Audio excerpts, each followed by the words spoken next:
তুমি যাকে ভালোবাসো সে তোমার কথা শোনে না, কোনো কথা মানে না তোমার। তোমাদের মধ্যে সম্পর্ক ভালো, সব কিছুই ভালো, কিন্তু তুমি যেরকমটা চাইছো সেরকমটা হচ্ছে না। সে তোমার কথা মানেই না। তুমি দেখা করার কথা বলো তো তোমার পার্টনার দেখা করার জন্য রাজি হয় না। তুমি কিস করার কথা বলো, তুমি কিস পাও না।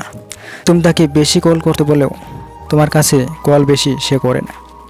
মানে তোমার সব কথাতেই সে শুধু না না করে। তাহলে এরকম একটা মারাত্মক সমস্যাতে এই 4টি সাইকোলজিক্যাল পাওয়ারফুল পয়েন্ট তোমার লাভার্সের উপর অ্যাপ্লাই করতে হবে। যদি সঠিকভাবে ফলো করতে পারো তাহলে গ্যারান্টি দিচ্ছি সে তোমার ইশারাতে নাচবে। তুমি যা বলবে সে তাই করবে। সে শান্তি পাবে না যতক্ষণ না পর্যন্ত তোমার কথা মানছে। তো ফলো করো ভিডিওটা। প্রথম point, take the first initiative. আগে তোমার দিক থেকে শুরু করার অধিকার দেখাতে হবে। ধরো তোমার লাভার্সকে তুমি বলছো আই ওয়ান্ট কিস, আমি কিস করতে চাই। তার কাছে তুমি কিস চাইছো আর সে তোমাকে দিচ্ছে না। কেন দিচ্ছে না? হয়তো সে জানে না কিস করলে কি হয়, কিস করলে কেমন লাগে, কেমন ফিলিংস জাগে, এটা করার পর কি হবে সে হয়তো জানেই না। বা হয়তো সে জানে কি হয়, কিন্তু তোমার সাথে এটা করলে কি হবে, কেমন খুশি পাওয়া যাবে সেটা সে জানে না। এটা যদি সে না জানে তাহলে সে কেমন করে তোমাকে হ্যাঁ বলবে? নাই তো বলবে। তো এই জন্যই প্রথমে তোমাকে এগিয়ে আসতে হবে, প্রথমে তোমাকে শুরু করতে হবে। দেখো, সবার প্রথম তুমি যদি এগিয়ে এসে শুরু করো তাহলে তোমার পিছে পিছে সেও শুরু করবে। শুধু একটা কথা মাথায় রাখো, যখন তুমি শুরু করবে তখন সেটা যেন খুবই এনজয়পূর্ণ, খুবই খুশিযুক্ত, খুবই রসভর্তি যেন হয়। তার যেন মজা লাগে, লোভ যেন লেগে যায় তার, যাতে নেক্সট টাইম সে নিজের করে। দেখো, যতক্ষণ পর্যন্ত সে জানবেই না যে এটা করার পর কি হয় ততক্ষণ সেটা করার সে ইচ্ছে দেখাবে না। তো এইভাবেই সব ক্ষেত্রেই করতে হবে। সে দেখা করতে চাইছে না, তোমার যে কথাই সে মানছে না, সেটা আগে তুমি তাকে শেখাও, সেটার ফিলিংস আগে তুমি তাকে অনুভব করাও। তাহলেই তোমার সব কথা সে মানবে। শুধু তার উপর ভরসা করে থেকো না, সে করছে না, তুমি আগে করো, তাকে ফিলিংস বোঝাও আগে, তাহলে সে করবে, গ্যারান্টি দিলাম। তৃতীয় পয়েন্ট, জীবনধারা পরিবর্তন করবে না। দেখো, সে তোমাকে কেন পছন্দ করেছে? তোমার মধ্যে যা যা ছিল সেগুলোই তো সে অ্যাটাক হয়েছে তোমার প্রতি, সেগুলোই তো তার ভালো লেগেছে, মনে ধরেছিল, তাই সে তোমাকে পছন্দ করেছে। তো দেখো, আমরা সেই মানুষটাকে পছন্দ করি যার মধ্যে আমার থেকে ডিফারেন্ট জিনিস থাকে, আলাদা আলাদা থাকে। তার মধ্যে যেটা থাকে সেটা তোমার মধ্যে কিন্তু থাকবে না। তো তোমার যে অভ্যাস, যে হ্যাবিট, যে লাইফস্টাইল সেটা হয়তো তোমার পার্টনারের নেই, সে কারণেই সে তোমার দিকে অ্যাটাক হয়েছে। সে যদি সেম টু সেম তোমার মধ্যে হতো তাহলে সে তোমার মধ্যে সে অ্যাটাক হতোই না, কারণ তখন তোমার সব কিছুই তার পরিচিত মনে হতো।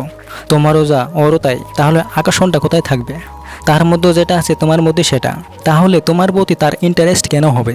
তুমি অবশ্যই কিছু আলাদা, তাই সে তোমার দিকে অ্যাটাক হয়েছে। তাই তোমাকে এই বিষয়টা বোঝা খুবই জরুরি যে তুমি সেই জিনিসগুলো কখনোই সরিয়ে ফেলো না যেগুলো তোমার পার্টনারকে তোমার দিকে এনেছে। তুমি হয়তো তাকে ইমপ্রেস করতে গিয়ে, খুশি করতে গিয়ে সেই বিষয়গুলি চেঞ্জ করে ফেলেছো যেগুলো দেখে সে তোমাকে পছন্দ করেছে।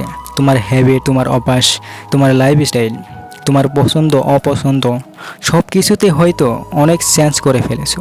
সে ঠিকমতো পাচ্ছে না তোমার মধ্যে, তাই এখন সে তোমার কথা শোনে না, কোনো কথা মানে না। তাকে তুমি অ্যাটাক করতে পারছো না, তাই চেঞ্জ করো না, তাহলে সে আবার তোমার সব কথাই মানবে। যদি চেঞ্জ করে থাকো তাহলে সেগুলোকে আবার ঠিক করো, সেগুলোকে আবার চালু করো। তৃতীয় পয়েন্ট, আমি স্বাধীন। তাকে দেখাও তুমি নিজের উপর নির্ভরশীল ব্যক্তি। তুমি সেই কাজ করো যেটা তোমার পছন্দ হয়, যেটা তোমার ভালো লাগে। তুমি যদি তার ইচ্ছে মতো কাজ করা শুরু করো, তার মতো করে থাকতে শুরু করো, সে যেরকম চাইছে, সে যেরকম চায় সেরকমভাবে থাকতে শুরু করো, তাহলে কিভাবে হবে? দেখো, তোমার কাজকর্ম, তোমার পছন্দ অপছন্দ সব কিছুই নিজের উপর রাখতে হবে। তার ইচ্ছে মতো, তার কথা মতো, তার পছন্দ মতো তার উপর এগুলো নির্ভর করতে যেও না। তাহলেই কিন্তু একসময় সে তোমার কোনো কথা শুনবে না। সে তোমাকে সাজেস্ট করে দিচ্ছে তুমি এটা করো, আর তুমি সেটাই করছো, নিজের পছন্দ অপছন্দ তার ওপর ছেড়ে দিয়েছো, তাহলে সেও তোমার কথা শোনা ছেড়ে দেবে।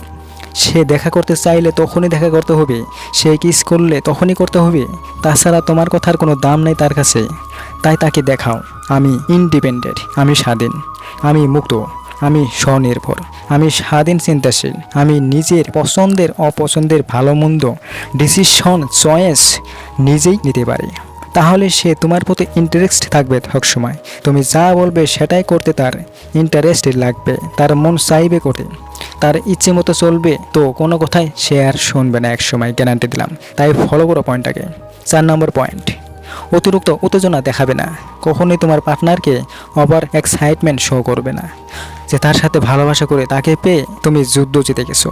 তোমার লাইফে আর কোনো কিছু প্রয়োজন নেই, তুমি খুবই চরম খুশি, নিজেকে খুবই ভাগ্যবান মনে করছো তাকে পেয়ে। তোমার জীবনের সবথেকে বড় খুশির কারণ সেই মানুষটা। দেখো, এরকম কোনো অ্যাক্টিভিটি বা কোনো কথা তার সামনে যদি করো আর সে যদি একবার এটা বুঝে যায়, তাহলে সে নিজেকে তোমার থেকে বেটার, খুবই বেটার মনে করা শুরু করবে।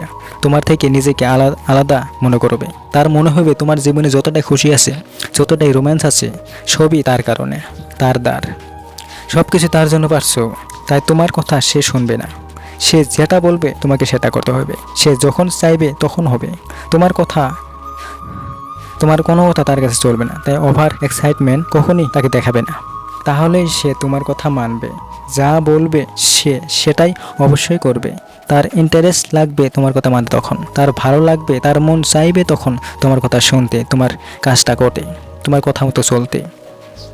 তো প্রত্যেকটা পয়েন্টকে যদি তুমি সঠিকভাবে চলতে পারো, তোমার পার্টনারের উপর যদি তুমি অ্যাপ্লাই করতে পারো, তাহলে গ্যারান্টি দিচ্ছি তুমি যেরকমটা চাইবে সেরকমটাই সে করবে। তোমার ইশারাতে সে নাচবে। তো অবশ্যই 4টি পয়েন্ট ফলো করো আর 100% রেজাল্ট পাও। ভালো থেকো, প্রচুর ভালোবাসা রইলো। বাই।